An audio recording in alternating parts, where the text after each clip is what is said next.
자유대한민국을 지키기 위해서 최전선에서 투쟁하고 뛰고 있는 공병호 박사를 소개하겠습니다.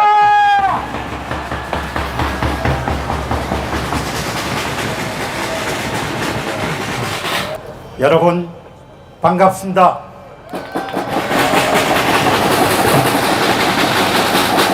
정말 고맙습니다. 그리고 여러분 정말 감사합니다.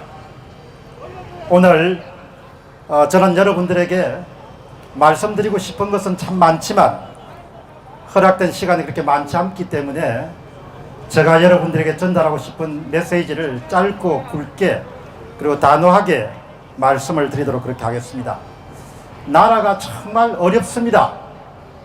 나라가 정말 이렇게 그동안 살아오면서 항상 그 대한민국의 앞날은 밝고 맑았습니다.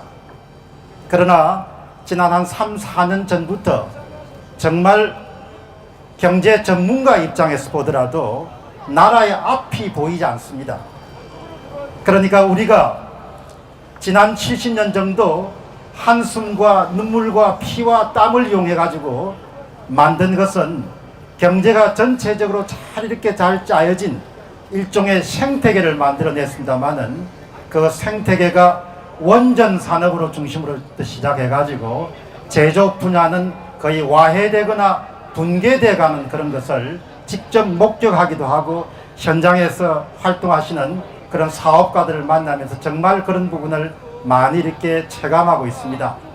그러나 그렇게 만든 생태계가 얼마나 중요하고 귀중한지에 대해서는 현재 집권 세력들은 이해가 모자라는지 아니면 알고 싶지 않은지 그렇게 정확하게 그 이유를 알 수 없습니다만은 이 상태대로 가면은 나라의 제조업 기반부터 시작해서 많은 부분들이 와해되고 말지 않겠느냐 그런 생각을 저는 하고 있습니다.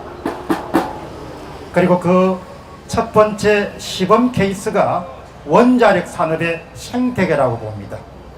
그 원자력 산업 생태계는 지난 60년 정도 이승만 대통령이 각국으로부터 받았던 원조 자금을 조금씩 모아가지고 해외에 국비 유학생을 보내면서 한국의 원자력 산업이 태동했습니다.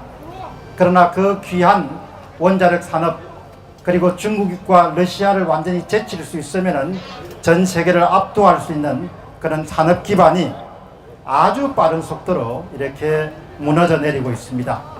그동안의 저의 관심은 제 자신이 경제 문제를 오랫동안 지켜봤기 때문에 어떻게 하면 좀 잘 살 수 있을 것인가, 어떻게 하면 성장률 좀 끌어올릴 수 있을 것인가, 어떻게 하면 일반 국민들의 지갑이 좀 더 넉넉해지고 두둑해질 수 있도록 만들 것인가, 그런 부분에 항상 관심을 가져왔습니다. 그러나 이번에는 그야말로 한 번도 꿈꿀 수 없었던 선거에서의 문제가 발생했다는 사실을 제가 알고 그 문제를 집중적으로 알리는 그런 일을 하고 있습니다. 여러분들이 알다시피 선거라는 것은 자유민주주의 체제의 기본이자 토대이자 근간이자 근본이자 거의 전부에 해당합니다. 모든 권력은 공정한 선거 위에 기초하고 있습니다. 선거가 흔들린다는 것, 선거가 불공정한 방법으로 추진된다는 것은 그 자체가 누가 권력을 잡고 아니고의 문제에 그치지 않고 체제의 근간과 기본과 토대 자체를 뒤엎는 것에 해당하는 것이죠. 그렇기 때문에 오늘 이 장소에 오신 많은 애국 시민들과 마찬가지로 저 역시 이번에 문제가 되고 있는 선거의 조작 문제, 개표 조작 문제를 그냥 단순히 먹고 사는 차원의 문제가 아니고 우리의 생존과 번영의 가장 중심적인 문제를 유지할 수 있느냐, 보호할 수 있느냐, 그 문제와 관련되어 있다고 봅니다. 여러분도 그렇게 생각하시죠? 여러분, 저는 정치가가 아니기 때문에 현재 21대 총선을 대단히 학구적으로 접근했습니다. 제가 처음에 이 문제를 시작한 것은 남양주시에서 나온 빳빳하게 이렇게 펴진 백매 묶음이 이 차곡차곡 쌓이는 광경을 한 신민 기자분이 제보하시는 그 영상을 보면서 제가 의문을 갖기 시작했습니다. 그게 4월 16일입니다. 그 영상이 4월 16일 저녁에 올라가니까 4월 17일 날 해당 선관위에서 전화를 해서 선거법 관련된 문제가 있으니까 내려달라 그렇게 이야기를 했어. 왜 뭐 골치가 아프지 않습니까? 뭐 경찰서 오라 가라 이렇게 하면, 그래서 그걸 내렸습니다. 거기서부터 시작이 됐습니다. 그러니까 4월 17일부터 본격적으로 한국의 선거 문제를 접근하기 시작을 했습니다. 어떤 종류의 정치적 배경도 없이 저는 그야말로 아주 분석적이고 아주 학자적 시각에서 접근했습니다. 그런데 제가 이게 근본적으로 문제가 있다고 이렇게 판단한 것은 4월 23일입니다. 그날이 토요일입니다. 한양공대에서 공학을 전공하신 윤정수란 분이 저한테 테이블을 만들어 가지고 도표를 만들어서 보냈습니다. 저는 그 도표를 쫙 보자마자 여기에 조작이 있겠구나라는 생각을 가지고 집중적으로 파고들었습니다. 그렇기 때문에 오늘날 한국의 많은 그런 분들이 이 문제를 파고들지만 가장 처음부터 시작해서 가장 학자적으로 가장 분석적으로 추구한 인물 가운데 한 사람이 아마 제가 아니겠냐 이렇게 생각하고 있습니다. 여러분, 그런데 그런 문제의식을 갖고 있었기 때문에 23일 날 4월 23일 날 조슈아 씨가 10군데에 자기의 엑셀 분석 자료를 보냈습니다. 그거를 제가 4시 정도 보고 그리고 완전히 확정을 했습니다. 이 양반들이 조작을 했구나. 엑셀 데이터를 보고 저는 젊은 날 데이터 훈련을 받았기 때문에 그 숫자를 보는 감각이 있는 거죠. 그러니까 기자 출신들하고 달리 숫자를 가지고 훈련을 받았기 때문에 숫자를 보면 그 숫자에 대한 감각이 여전히 살아있는 겁니다. 그래서 4월 23일 날 아침부터 시작해 가지고 여러분들 방송을 본격적으로 하면서 제 자신이 연구를 시작을 했습니다. 그리고 나서 한 달이 훨씬 넘었습니다. 제가 여러분들에게 중간 결과를 말씀드리게 되면은 미메인 교수라든지 그렇게 훌륭하신 분들도 분석을 많이 했지만 여러분, 저한테 사람들이 이렇게 묻습니다. 공박사 이렇게 앞에 선구작처럼 가다가 혹시 잘 안 되면 당신 어떻게 하냐? 당신 생각해서 그러는데 당신 그렇게 잘 안 되면 어떻게 되냐? 여러분, 이미 성부는 끝났습니다. 그 성부가 어디에 있느냐? 여러분, 어디에 있다고 생각합니까? 사람들은 저 창고에 숨겨진 표를 찾습니다.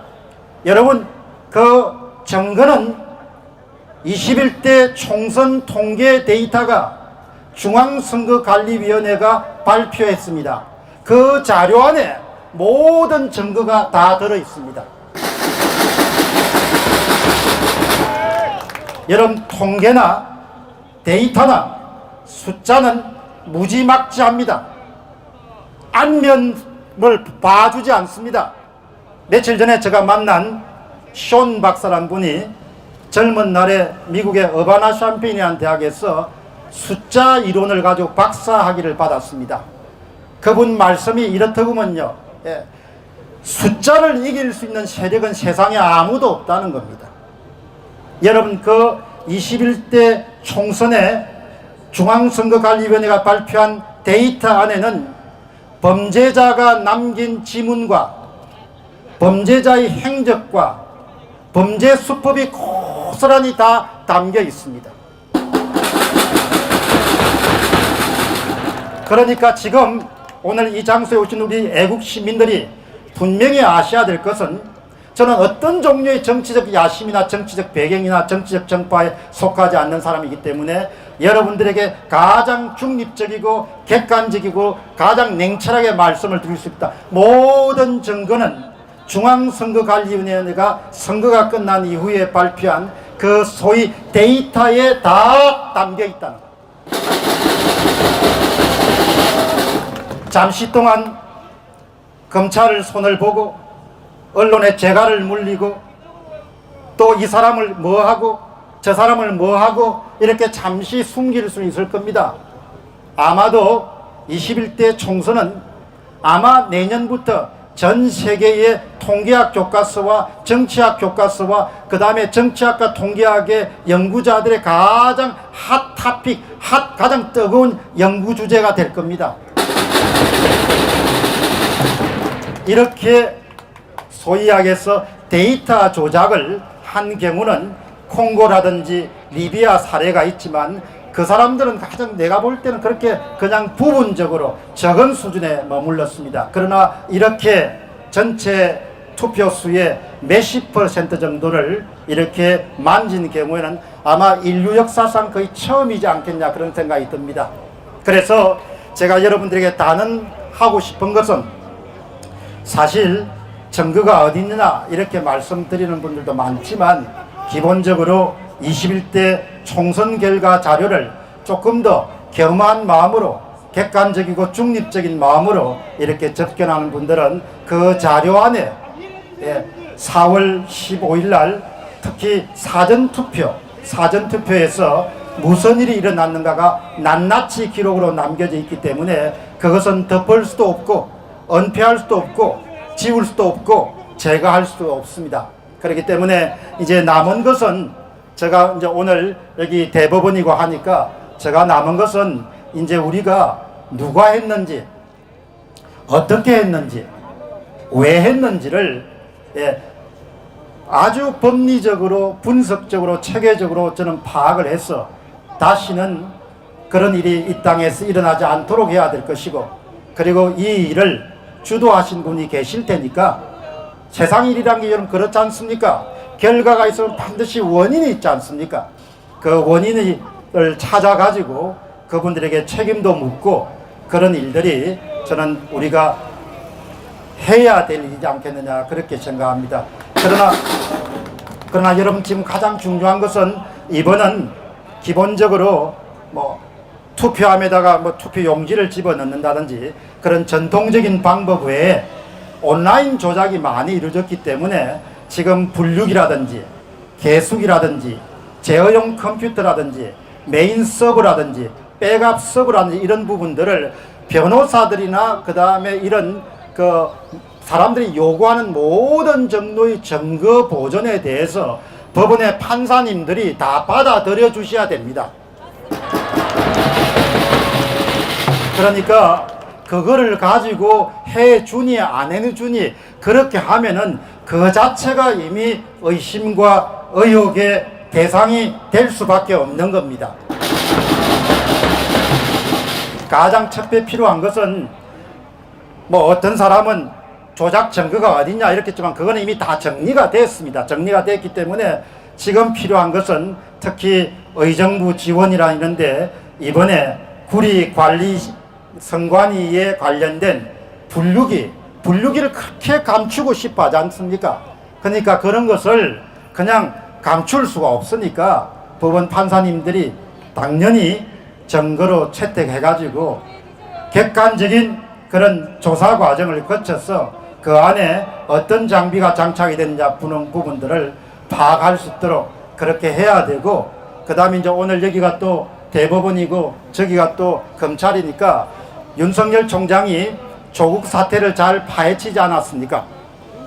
결과는 두고 봐야 됐지만 그러나 여러분 이번에 4.15 총선 선거 개표 조작 의혹 사건이라는 것은 조국 사건의 수십조 배에 해당하는 그런 종류의 사건입니다. 저는 한국의 검찰이 왜 이렇게 입을 다문지를 도무지 이해를 할 수가 없습니다. 사실 윤석열 검찰총장과 제가 동년배입니다. 동년배인데 윤 총장이 이번에는 정말 제대로 한국의 선거 부정 사태를 조사를 저는 해야 된다고 보고 그 다음 여러분 보시죠. 한국의 참 앞으로 역사가 어떻게 기록하겠습니까? 지금 한국의 주류 언론들 다 입을 다물지 않습니까?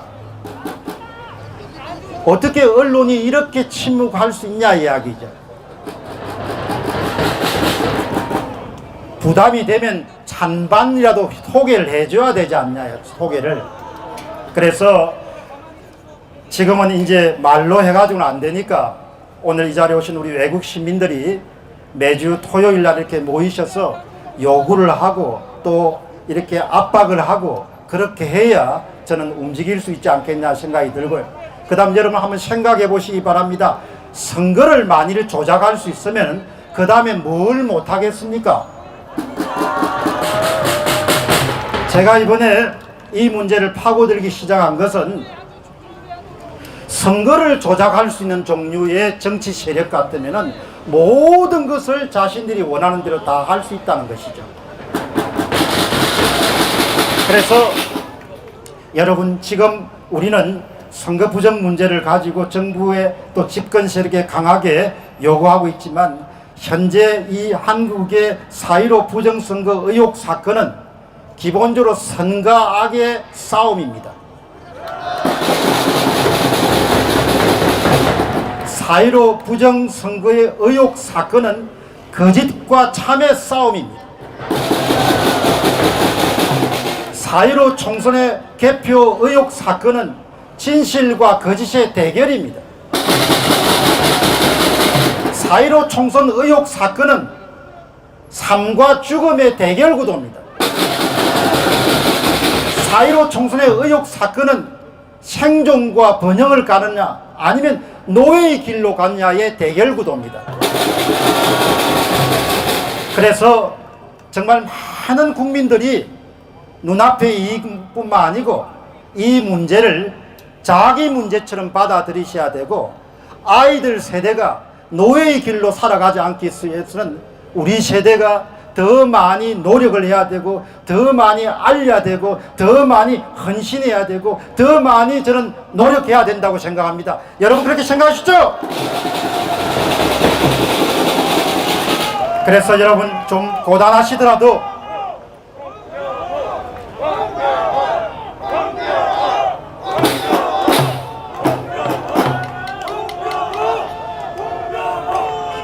여러분, 저는 성장하면서, 제가 집이 경남 통영입니다.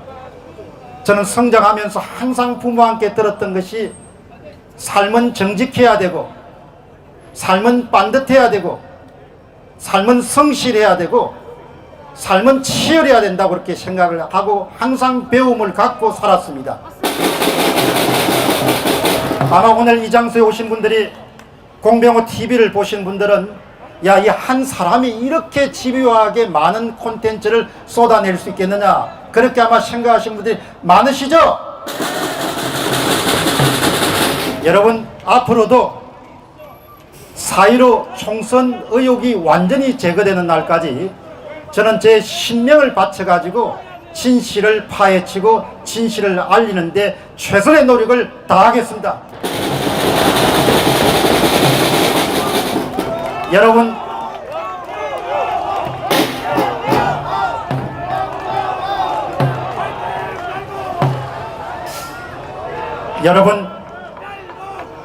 우리가 지금 어려운 시기를 맞지만 저는 제가 믿고 따르는 예수 그리스도를 항상 생각할 때마다 이 나라의 지난 80년, 70년 세월을 보면은 한시도 좌익과의 싸움에서 쉬웠던 적이 한 번도 없었습니다. 1945년도 우리가 해방을 맞았을 때 그 해방 전국의 혼란스러움과 그때부터 이미 좌와 우의 전쟁이 벌어지고 지금까지도 계속되고 있는 겁니다. 그렇기 때문에 여러분, 저는 우리 민족을 특별히 하나님이 귀히 쓰는 그런 민족이라고 저는 생각하기 때문에 분명히 우리가 경험하고 있는 고난은 그 속에 주님의 뜻이 있으리라고 굳게 믿습니다. 그래서 우리가 승리하는 날까지 여러분과 제가 함께 손을 맞잡고 힘차게 전진해 나가시기를 기도하겠습니다. 감사합니다.